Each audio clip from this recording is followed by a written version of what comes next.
Hello, my name is Kim Murdock, and I am author of the book Feeling Left Behind, Permission to Grieve. This book was a 2020 Colorado Authors League finalist in one of the Grieve categories. So before I read from it, let me just first thank the Colorado Authors League for the recognition. I greatly appreciate it. So I wrote this book after my husband, Reg, passed away from cancer. And what I learned was that our society is really inept at grief, and we just want to hurry people through it, or we want to just pretend like it's not there altogether. And that was really hard for me to experience. So I wrote this book to help other widows and widowers to know that they aren't alone and that it is okay to grieve. So without further ado, I will read a little bit from it. I have a chapter called I Feel So Alone, and there's a sub-chapter within it that says, I'm now a me or I, and not an us or we. As I discussed earlier in this chapter, widowhood caused a deep feeling of isolation inside me. Tied to that is a sadness that I'm no longer part of a we or us. I'm now an I or me. Reg and I were a team. We lived together, we vacationed together, we exercised together, we ate our meals together, we raised our animals together, we volunteered together, and sometimes we worked together. We even fought cancer together. When he went to the doctor, I always accompanied him. On his last 4 hospital stays, I stayed in the hospital room with him. I even climbed into the hospital bed with him. When it was time to go to chemotherapy or for a PET or CT scan, he would say, we have chemotherapy, or we have a scan. It was always we and not I. We were a team. We did this together. When Reg died, we were no longer a team. I was all alone. And no matter how many people surrounded me, that sense of being alone wouldn't go away and hurt tremendously. During my greatest need, my teammate, my buddy, was gone. I was all alone. I used to be part of a we. Now I'm just an I. One of the first times I realized I was now just an I occurred when I needed to repair my house's main water line, which broke 6 months after Reg passed away. I had asked for advice from my neighbor, who is a builder. He said he would talk to the plumber for me because people take advantage of a single woman. I guess at some level, I knew I was now a single woman, but that was incredibly hard to hear. It felt like a sucker punch. I don't want to be a single woman. I want to be Reg's wife. Another time, 2 of Reg's coworkers came to dinner. One of them talked about how his wife had gotten into a car accident. He talked about how he arrived on the scene to help his wife. As he talked, I kept thinking about how Reg had once come to get me from my car accident, and how happy and relieved I felt to see him when he arrived. More importantly, I kept thinking, I used to be someone's wife. Now, I'm not. Another time I noticed I'm now an I or me occurred when I went to Home Depot to purchase a washer and dryer. I told the sales clerk I had considered retiring someday in Vail, one of Colorado's ski resort towns where I had lived in my early 20s. Reg and I often talked about retiring there. When I talked to the sales clerk, I said, maybe I will retire there. I used to say, maybe we will retire there.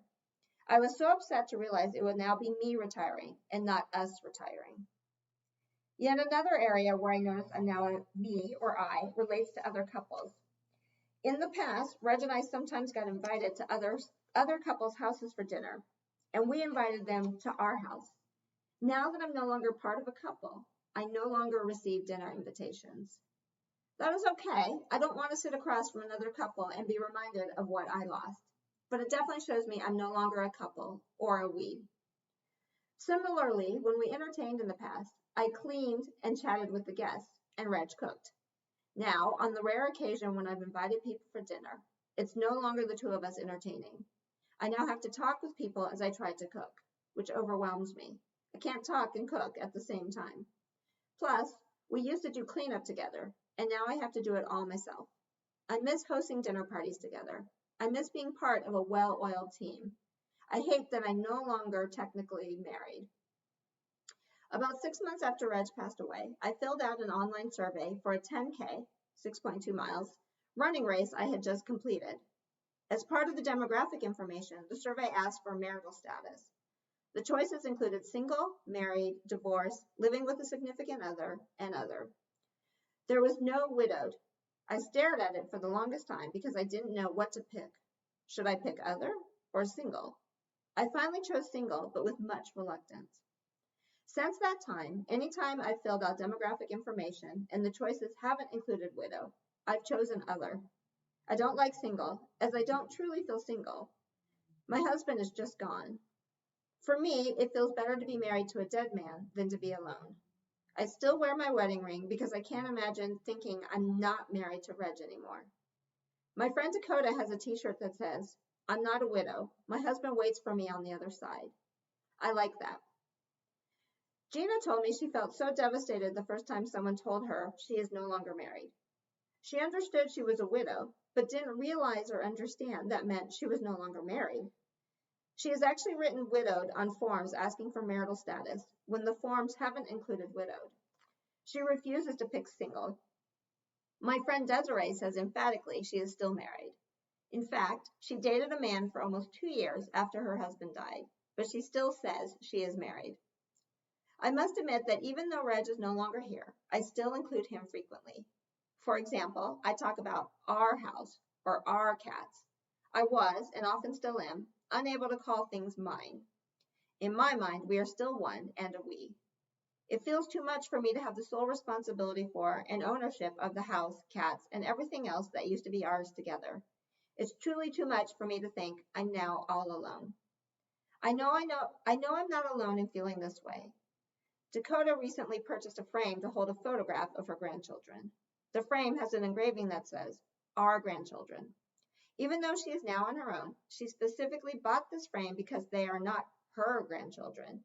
She includes her husband, so the kids are our grandchildren. Like me, she hates that she is no longer a we or us. I realize you may not feel this way. I believe every widow I know has had a hard time coming to grips with the idea of not being married anymore or part of a team. But this probably isn't a universal feeling. So that is just a sample of what the book is like. Again, it's called Feeling Left Behind, Permission to Grieve, and it is available anywhere books are sold. It can be ordered from any bookstore or it's on any online retailer in both paperback and an ebook. So thank you very much for listening. I appreciate it very much.